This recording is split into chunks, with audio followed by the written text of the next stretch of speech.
Scam TV நேயர்களுக்கு வணக்கம். கடந்த வீடியோவில் மக்கள் இன்னும் பணம் கொடுத்துக்கிட்டு இருக்காங்க, ஏமாந்துக்கிட்டு இருக்காங்கன்னு நாங்கள் பல முறை சொல்லிட்டோம். வழக்கு தொடர்ந்தால் மட்டுமே உங்களுக்கு இழந்த பணம், ஆதாரத்தோடு இருக்கிற இழந்த பணம் திரும்ப கிடைக்கும். நீங்கள் வழக்கு கொடுக்கலைன்னா, புகார் பண்ணலைன்னா உங்களுக்கு இந்த பணமும் கிடைக்காது. நிறைய பேர் ஃபோன் பண்ணி கேட்குறீங்க, இன்னும் பணம் சார் நாளைக்கு தரேன்னு சொல்லியிருக்காங்க சார் அப்படின்னு, அடுத்த வாரம் தரேன்னு சொல்லியிருக்காங்க சார். நான் இன்னமும் சொல்லிகிட்டு இருக்கேன், மோசடி பண்ணிக்கிட்டு இருக்காங்க. இன்னமும் நீங்கள் அதை திருந்தின பாடு இல்லை. அவங்க பணம் தரமாட்டாங்க. நீங்கள் நடவடிக்கை எடுத்தால் மட்டும்தான் உங்கள்கிட்ட பேச்சுவார்த்தைக்கு வருவாங்க, அவங்க மேலே ஏதாவது சமாதானப்படுத்த வருவாங்க. நீங்கள் எதுவுமே செய்யாமல் எனக்கு பணம் வருது, நான் இந்த வாரம் நாளைக்கு சொல்லியிருக்காங்க சார், அடுத்த வாரம் சொல்லியிருக்காங்க, இப்படியே இருந்தீங்கன்னா நீங்கள் இன்னமும் 50 வருஷமானாலும் உங்கள் பணத்தை நீங்கள் திரும்ப வாங்க முடியாது. அப்புறம் ஒரு பெண்மணி, அதாவது ஒருத்தர் பேர் சொல்ல விரும்பலை, அவங்க நான் நகையை வச்சு 15 லட்சம் பேங்க் மூலமாக, அதாவது நகையை வச்சு அந்த அடமானத்தின் வந்த பணத்தின் மூலமாக வங்கியின் மூலமாக ஒருத்தருக்கு நான் அனுப்பியிருக்கேன் அப்படிங்கிறாங்க. அந்த ஆதாரத்தை வச்சு நீங்கள் புகார் பண்ணலாம். அதே ஒரு பெரிய ஆதாரம். நீங்கள் அதுக்காக வீட்டுக்கிட்ட போய் தகராறு பண்ணுறது, அவங்க வீட்டு பெண்களை போய் ஆபாசமாக பேசுவது பெரிய தவறு. நீங்கள் சில விஷயங்களை மறைச்சு எங்கள்கிட்ட கொடுத்து வீடியோவை போட வச்சிட்டிங்க. அப்புறம் நாங்கள் போய் அந்த பாதிக்கப்பட்டவரை போய் நாங்கள் விசாரணை எடுத்து எல்லாம் விசாரித்து பார்க்குறப்ப அவர் ஆதாரம் கொடுக்குறார், ஏகப்பட்ட ஆதாரம் கொடுக்குறார். நீங்கள் சொன்ன அந்த நகையை வச்சு கொடுத்ததுக்கு அப்படின்னு சொல்கிறீங்க, அவர் அது இல்லவே இல்லைங்கிறாரு, நான் வாங்கவே இல்லைங்கிறாரு. உங்கள்கிட்ட இருந்து 2.5 கோடி வரைக்கும் அந்த அவர் கொடுத்த ஆதாரத்தை டோட்டல் பண்ணி பார்த்தா நீங்கள் மட்டுமே 2.5 கோடி வாங்கியிருக்கீங்க. இது போக காரெல்லாம் எடுத்து போய் கொண்டு வச்சுருக்கீங்க. கேட்டால் எனக்கு கிஃப்ட்டு கொடுத்தாங்கங்கிறீங்க. எந்த கம்பெனியுமே உங்களுக்கு கிஃப்ட்டு கொடுக்காது. அதெல்லாம் பெரிய பெரிய கம்பெனிஸு, அதாவது பல கோடி, 100 கோடி 200 1000 கோடி 500 கோடி வியாபாரம் பண்ணுற. இப்போ ஜான்சனில் ஒரு குலுக்கல் ஷீட் போடுவாங்க, மஹேந்திராவில் போடுவாங்க, ஸ்டெர்லிங்கில் போடுவாங்க, டாட்டாவில் போடுவாங்க. அது வேறு, அந்த இதெல்லாம் வேறங்க. அதை கொண்டு போய் இதில் சேர்க்குறீங்க. அது குலுக்கல் முறையில் நீங்கள் நல்லா வியாபாரம் பண்ணியிருக்கீங்க. இந்த மாதிரி பெயிண்ட், ஆஷியன் பெயிண்டெல்லாம் பார்த்தீங்கன்னா சில வெளிநாடுகளுக்கெல்லாம் கூட்டு போவாங்க.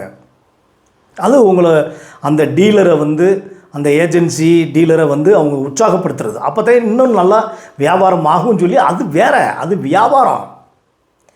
இது வியாபாரம் கிடையாது. நீங்கள் தேவையில்லாததெல்லாம் சொல்லிகிட்டு இருக்கீங்க. 3 வண்டி வாங்கியிருக்கீங்க, 2 வீலரு உங்களுக்கு எடுத்து கொடுத்துருக்காங்க, அதெல்லாம் எங்கள்கிட்ட மறைக்கிறீங்க. எல்லா இதுவும் போட்டு எல்லாமே கொடுத்துருக்காரு.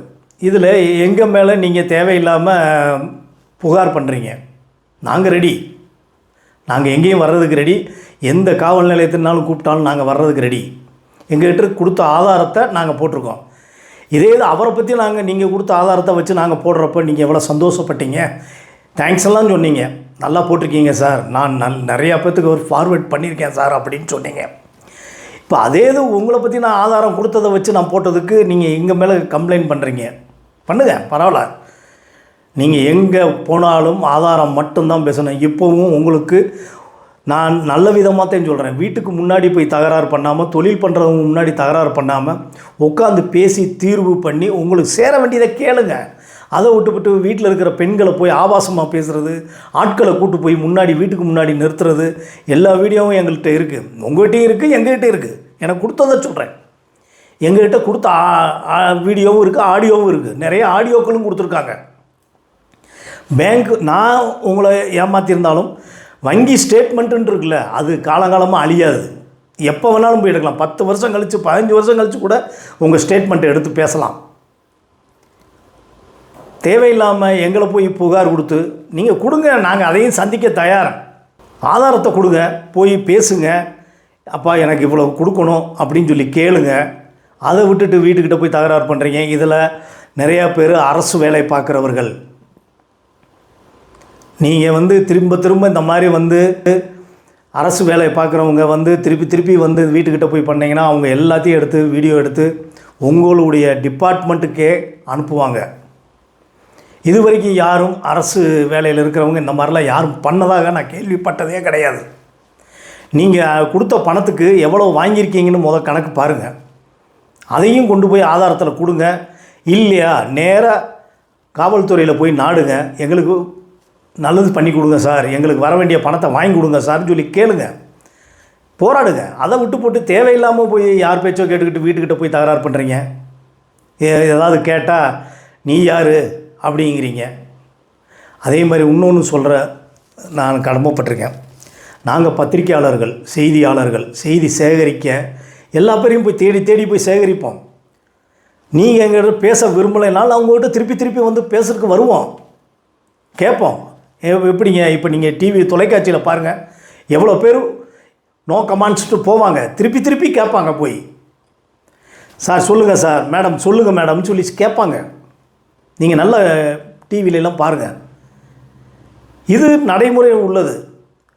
அப்படி இருந்தால் நீங்கள் என்ன செய்யணும், கொடுக்க விருப்பம் இல்லைனாலும் கொடுக்கக்கூடாது. நீங்கள் ஏன் கொடுக்குறீங்க, உங்கள் நம்பரை எப்படி வாங்கினீங்கன்னு கேட்குறீங்க. ஒரு நம்பரை வாங்குறதுக்கு எவ்வளோ கஷ்டமா? அது நம்பரில் ஈஸியாக வாங்கிடலாங்க யார்கிட்டையாவது பேசி. இது ஒரு காரணம் சொல்லி எங்கள் மேலே கம்ப்ளைண்ட் பண்ணுறீங்க. சரி பரவாயில்ல, அது முடிஞ்சு போச்சு. நீங்கள் எங்கே வேணாலும் கம்ப்ளைண்ட் பண்ணுங்கள், நாங்கள் லீகலாக வந்து பார்த்துக்குறோம். நாங்கள் லீகலாக முயற்சி பண்ணி எப்படி பண்ணணுமோ அதை நாங்கள் பண்ணிக்கிறோம். அதே மாதிரி சாமிநாதர் ஒவ்வொருத்தரையா அவர் ஜாமீன் வாங்குறப்ப நான் எந்த தவறும் செய்ய மாட்டேன், சாட்சியை கலைக்க மாட்டேன், பணம் கொடுத்துட்றேன், எனக்கு உடல்நிலை சரியில்லை அப்படின்னு கொடுத்து தான் ஜாமீன் வாங்கியிருக்காரு. அவர் சாட்சியை கலைச்சிக்கிட்டு இருக்காங்க, நிறைய சாட்சிகளை கலைச்சிருக்காங்க, நிறையா பேரை மிரட்டியிருக்காங்க, சில பேரை வைத்துக்கொண்டு அவங்க மிரட்டுறாங்க. பார்க்கலாம், நீங்கள் என்னென்ன செஞ்சிட்ருக்கீங்கன்னு பார்த்துக்கிட்டே இருக்கோம். உங்கள் மேலேயும் பழைய வழக்குகள்லாம் இருக்குது, அதையும் நாங்கள் தோண்டி எடுக்கிறதுக்கு எங்களுக்கு ரொம்ப நேரம் ஆகாது. நாங்கள் வேண்டாம்னு நினச்சோம், அதை திருப்பி எடுக்க வைக்கிற நீ என்ன செய்யணும்னு நினைக்கிறோ செஞ்சு பாரு. பழைய கேஸெல்லாம் எடுத்து அவங்கவுங்க மேலே இருக்கிற கேஸை எடுத்து அந்த ஸ்டேஷனை போய் காவல் நிலையத்தை போய் அப்ரோச் பண்ணி அவங்களுக்கு பணம் கொடுத்து ரீகால் பண்ண சொல்லி, அதாவது வாரண்ட்டு வாங்க சொல்லி, நீதிமன்றம் மூலம் வாரண்ட் வாங்க சொல்லி போய் தூக்கிட்டு வர்ற ஆளை வச்சு அதுக்கு நீ பேரம் பேசி பணம் கொடுக்குற. பரவாயில்ல, என்னையே அப்படித்தான் நீ பண்ண. இன்னொருத்தரையும் பண்ணிக்கிட்டு இருக்க, மதுரையில் இன்னொருத்தர் தேனியில் வச்சு பண்ணியிருக்க. பார்க்கலாம், உனக்கு பண்ணுறதுக்கு எனக்கு எவ்வளோ நேரம் ஆகும், நாங்கள்லாம் சேர்ந்து அடிக்கிறோம் பாரு உன்னைய. எத்தனை உன் மேலே எவ்வளோ கேஸ் இருக்குது எல்லாத்தையும் எடுத்துட்டோம் நாங்கள். இதை வச்சு உன்னை குண்டாசில் கொண்டு போய் உள்ளே வைக்கிறது தான் எங்கள் வேலையை நாங்கள் பார்த்துக்கிட்டு இருக்கோம். கண்டிப்பான முறையில் உன் ஜாமீனை ரத்து செஞ்சு நீ போட்ட ஆட்டம் குத்தாட்டம் போட்டதெல்லாம் நாங்கள் ஜட்ஜிட்ட காமிச்சு, நீதி அரசர்கள் மாண்புமிகு நீதி அரசர்கள்ட்ட நீ செய்கிற அட்டூழியங்கள், நீ பண்ணுற அத்தனையும் போர்த்தறி அத்தனையும் கொடுத்து உன்னுடைய ஜாமீனை ரத்து செய்ய சொல்லி உன்னைய குண்டாஸில் போடுறதுக்கு ஏற்பாடு பண்ணிகிட்டு இருக்கோம். கூடிய விரைவில், மிக விரைவில் நடக்கும். நீ சைலண்ட் கில்லராக பண்ணிகிட்ருக்க. நீக்கு உன் மறு பேர் ஒன்று இருக்குது, விஸ்வநாதன் சொல்லி, அதுவும் எங்களுக்கு தெரியும். கோட்டின்னு ஒருத்தர் இருக்கார், அதுவும் எங்களுக்கு தெரியும். திருநெல்வேலி கார்த்தியை வச்சு நீ ஃபோன் பண்ண சொல்லி லைவ் லொக்கேஷன் எடுத்து அவரை தூக்கிட்டு போயிருக்கீங்க தேனிக்கு. பரவாயில்ல, அவர் வந்தப்புறம் இருக்குது உனக்கு வேடிக்கை. அவர்னால தானே நீ பொழைச்ச. நீ இன்றைக்கி உயிரோடு வாழ்கிறது, இன்றைக்கி உட்காந்து சாப்பிட்றது, இவ்வளவு மோசடித்தனம் பண்ணுறது அவர் ஒருத்தர்னால தான். நீ அவரை தெய்வமாக நினச்சிருக்கணும். அவரவே கடைசியில் கை வச்சிட்ட. அவர் வெளியே வந்தோடனே உனக்கு இருக்குது. உனக்கு ஒருத்தர் அங்கே பொம்மை கடைக்காரர் ஒருத்தர் பினாமி மாதிரி செயல்பட்டுக்கிட்டு இருக்காரு. நாங்கள் அதையும் கொண்டு போய் கொடுக்கத்தான் போகிறோம். இன்னொரு இடத்த பெட்டிஷன் போட்டு சமையல் நிலையத்துறைக்கு எடுக்க சொல்கிறேன். உன்னுடைய சொத்துக்கள் எங்கெங்கே இருக்குன்னு நீ நினச்சிட்டு தெரியாதுன்னு நினைக்கிற. அத்தனையும் எங்களுக்கும் தெரியும். கோயம்புத்தூரில் நீ என்னென்ன பண்ணி வச்சுருக்க அவ்வளவும் எங்களுக்கு தெரியும். திருநெல்வேலியை கார்த்தியை வச்சுக்க. கார்த்தி உனக்கு ஒன்றுமே தெரியாதுன்னு நீ சிபிசிஐடியில் சொன்ன. கார்த்தி உனக்கு எல்லா கதையும் தெரியும். நீ அவருக்கு ஒரு அடியாள் மாதிரி தான் வேலை பார்த்துருக்க. நீ தான் போய் எல்லாத்தையும் மிரட்டுறது, எல்லா வேலையும் பார்த்துக்கிட்டு இருக்க. அந்த கார்த்தி, கேரளா கார்த்தி மனைவி வீட்டில் வேலை பார்த்தாங்க, ரேணுகா தேவி வீட்டில். ஆளினாலும் அவங்க தான். அவங்களுடைய புகைப்படம் நேற்று தான் எங்களுக்கு கிடச்சிது. சித்தார்த்து, நீயும் ஏகப்பட்ட வேலை பார்த்துருக்கீங்க. பார்க்கலாம், நீங்கள் எவ்வளோ தூரம் போக முடியுமோ போங்க, பார்க்கலாம், எல்லாத்தையும் பார்க்கலாம். நீ எவ்வளோ சொத்து சேர்த்து வச்சுருக்க, யார் யார் உனக்கு பினாமி, எந்தெந்த ஊரில் உனக்கு சொத்து இருக்குங்கிறது முதற்கொண்டு நாங்கள் எடுத்து வச்சுருக்கோம். அடுத்த வேலை உன்னைய குண்டாசில் போட்டு தூக்கி உள்ளே வைக்கிற வேலை மட்டும்தான் நாங்கள் இருக்கோம். நீ நினச்சிக்கிட்டு இருக்க பார்க்கலாம், பார்ப்போம், உன்னுடைய அரசியல்வாதி உன்னை காப்பாற்றுவாங்கன்னு நினைக்கிற, பார்க்கலாம். உன்னுடைய அதிகாரிகள், உனக்கு வேண்டப்பட்ட அதிகாரிகள் காப்பாற்றுவாங்கன்னு நினைக்கிற, பார்க்கலாம். மாண்புமிகு நீதி அரசர்கள் அவர்களுக்கு ஒரு வேண்டுகோள், மண்டிட்டு வேண்டுகோள்.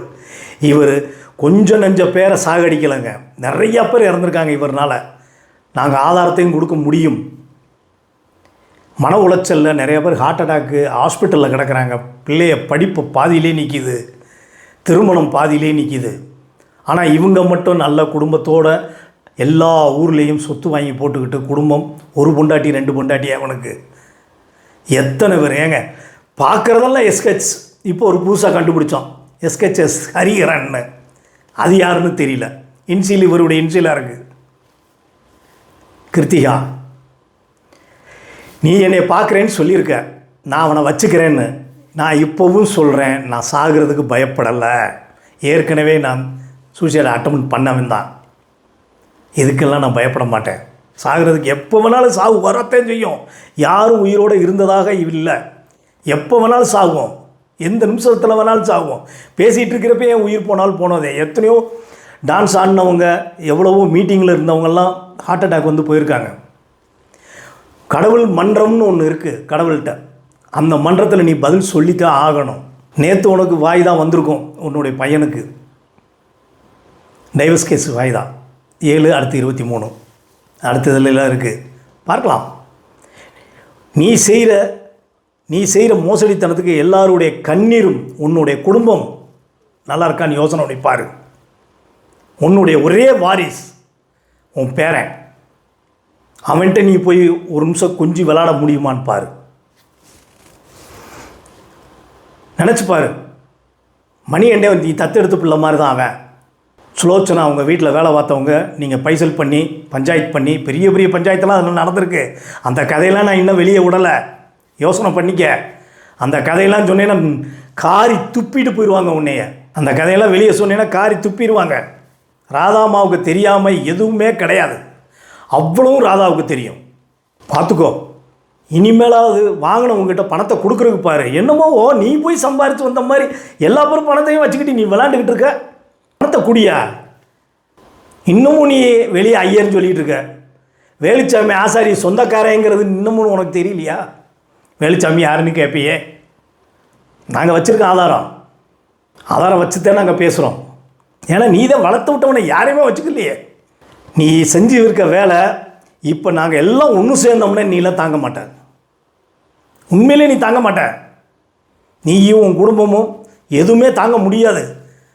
திருமணம் நீ தாங்க மாட்ட, அதையும் நான் சொல்கிறேன். நாங்கள்லாம் திருமணம்னா நீ தாங்க மாட்டேன். நீ எவ்வளோ தூரம் ஆட முடியுமோ ஆடு, பார்க்கலாம். ஏன்னா உன்ட்ட அவ்வளோ பணம் இருக்குது, கோடி பணம் உன் கையில் வச்சுருக்க. அரசியல்வாதி பேரை சொல்கிற, பார்க்கலாம். நீ என்னென்ன செய்ய போகிறேன்னு பார்க்குறோம். நாங்கள் கூடிய விரைவில் உன் மேலே இருக்கிற கேஸை தூச்சி தட்டுறோம். பேங்க் கேஸு நீ ட்ரான்ஸ்ஃபர் பண்ணி வச்சுருக்க.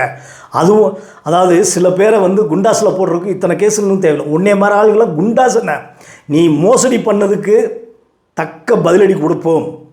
பார், கண்டிப்பாக பார். அவர் வெளியே வரட்டும், அடுத்து உனக்கு இருக்குது வேடிக்கை. அதே மாதிரி என்னுடைய எஃப்ஐஆரும் பாரு, உனக்கு இருக்குது வேடிக்கை.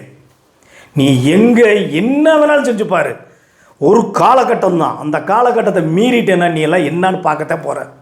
உனக்கு எவன் வர்றான்னு நாங்கள் பார்க்குறோம். கோயம்புத்தூரில் நீ வச்சுருக்கிற ஆட்கள் யார் வந்தாலும் சரி, மதுரையில் வச்சுருக்கில்ல, பெரிய பெரிய ஆட்களை வச்சுருக்கில்ல, அவங்க வந்தாலும் சரி பார்க்குறதுக்கு நாங்கள் தயாராக இருக்கோம். நீ எப்படி இருப்ப? எங்களை அடித்து போட்டு நீ உன்னை விட்டுருவோமா? நாங்கள் ஆளை வச்சு மிரட்டுற, அடிச்சிருவேங்கிற, கொன்றுவேங்கிற, சின்ன பசங்களை வச்சு அடிச்சிருவேன், கேஸ் இல்லாமல் போயிடுங்கிற. என்ன நீ கொண்டுலாமியா? அடுத்து நீயும் உன் குடும்பம் இருக்குமான்னு யோசனை பண்ணிப்பாரு. உன் குடும்பமும் நீயும் இருப்பீங்களான்னு யோசனை பண்ணிப்பாரு. உன்னுடைய ரேணுகாதேவி, உன்னுடைய லலிதா, உன்னுடைய மிக மிக மிக மிக பழனியம்மாள், உன்னுடைய அதுக்கும் மேலே ராதா, இவங்கெல்லாம் உயிரோடு விட்டுருவாங்களே? என்னை கொண்டுட்டா மக்களே உன்னை அடித்து கொல்ல போகிறாங்க. கூடிய விரைவில் நடக்கத்தான் போகுது. நீ வேடிக்கை மட்டும்தான் பார்க்க போகிற.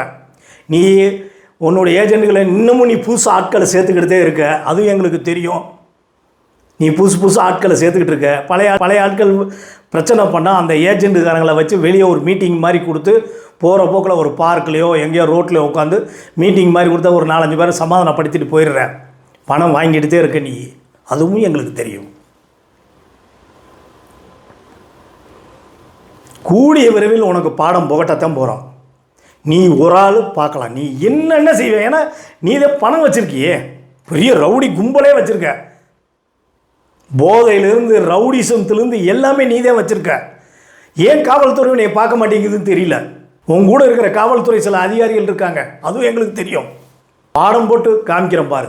உன்னுடைய ஜாமீனை நாங்கள் ரத்து செய்ய சொல்லி எல்லா வேலையும் பார்க்கத்தான் போகிறோம். நீ வா, எந்தெந்த ஊருக்கு நீ கோர்ட்டுக்கு வர்றையோ பார்க்குறேன். நீ எவ்வளோ தூரம் போவேன்னு ஒரு முடிவு வச்சுருப்பில்ல. நீ போய்கிட்டு இருக்கிறப்ப இறந்துருவேயா. அதுதான் நான் சொன்னேன். இறப்புங்கிறது ஒரு செகண்டு தான்.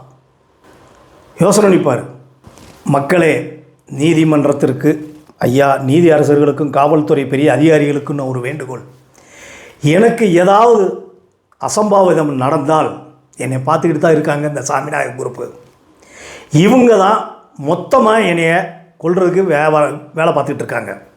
சம்பவம் செய்கிறதுக்கு ஆட்கள் தூவி விட்டுருக்காங்க, ஏவி விட்டுருக்காங்க. எது நடந்தாலும் சாமிநாதர் ஆசாரி தான் எனக்கு பொறுப்பு. முழுக்க முழுக்க அவர் தான். அவரை சார்ந்தவர்களும் அவர் குடும்பத்தாரும் தான். விக்கி மிரட்டுறான் என்னைய, வாடா பார்க்கலாம், நேருக்கு நேராக வா பார்க்கலாம், ஒத்தி பார்க்கலாம், வா. ஆளை வச்சு மிரட்டுற அப்படிங்கிற, தூக்கிடுவேங்கிற, செய்கிறேங்கிற, தூக்கி பாரு பார்ப்போம், வா. நீ எங்கே இருக்கேன்னு எங்களுக்கும் தெரியும். உன் குடும்பத்தை பாடுறா. உங்கள் அப்பையும் பேச்சை கேட்டுக்கிட்டு நீ ஆடாத. உனக்குன்னு ஒரு குடும்பம் வந்துருச்சு, உனக்குன்னு ஒரு குழந்தை இருக்குது, அதை பாரு. எப்படி பார்ப்ப? அந்த ஆளு தான் உனக்கு பணம் கொடுத்து போதையில் வச்சுருக்கான்ல. குடும்பமே நீங்கள் இதெல்லாம் சாப்பிட்டுக்கிட்டு இருக்கீங்க. அவ்வளவும் என்கிட்ட இருக்குது ஃபோட்டோக்கள். அதெல்லாம் நான் வெளியே விட்டேன்னு வையே, உன்னை நாத்தம் எடுத்து போவேன்.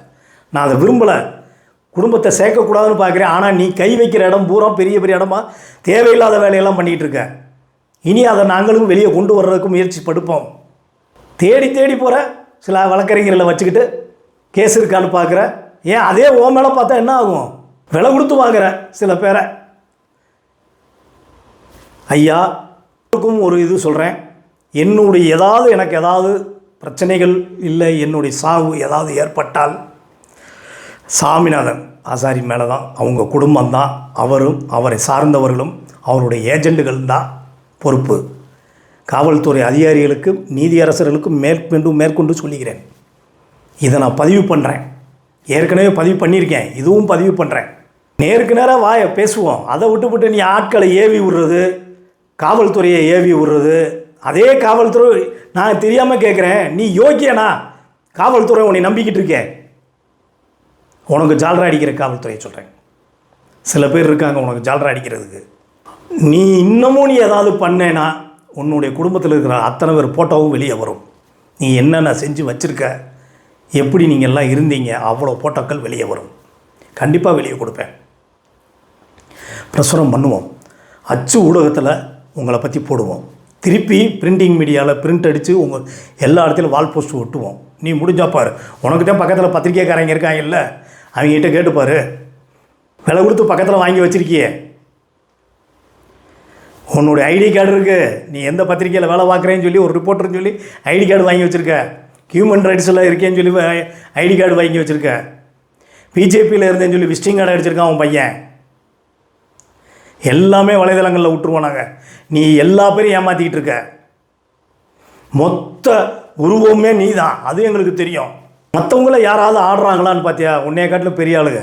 அஸ்வின் ராவ் காட்பாடி ஜெயராஜ், வேறு யாராவது ஏதாவது பண்ணுறாங்களான்னு பார்த்தியா? நீ ஒரு ஆள் தான் இவ்வளோ வேலை பார்த்துக்கிட்டு இருக்க. புரிந்துகொள், நடந்து கொள். இல்லை என்றால் இதனுடைய விபரீதம் வேறு மாதிரி இருக்கும். நீ லீகலாவா, நாங்களும் லீகலாக பார்க்கலாம். அடுத்த காணொளியில் சந்திப்போம். வணக்கம்.